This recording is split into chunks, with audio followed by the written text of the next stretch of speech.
আসসালামু আলাইকুম। আমার নাম আব্দুর রউফ। আমি ষষ্ঠ শ্রেণীর একজন ছাত্র। আচ্ছা বলো। আমি একজন ছাত্র। I am a student. আমি একজন ছাত্র ছিলাম। I was a student. আমার একটি কলম আছে। I have a pen. আমার একটি কলম ছিল। I had a pen. তুমি কি মুখস্থ বলছো না বুঝে বলছো? ও ফাইন, তাহলে আমাকে বলো 3 নাম্বার বলো।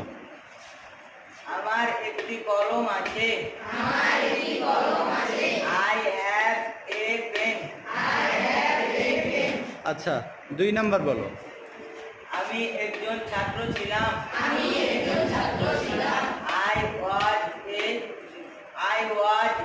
ছাত্র স্টুডেন্ট। সুন্দর হয়েছে না? এবার 4 নাম্বার বলো। আমার একটি কলম ছিল। I have a pen. ও থ্যাংক ইউ আব্দুর রব, তোমাকে অনেক অনেক ধন্যবাদ। তুমি খুব সুন্দরভাবে পেরেছো। You may go to your seat.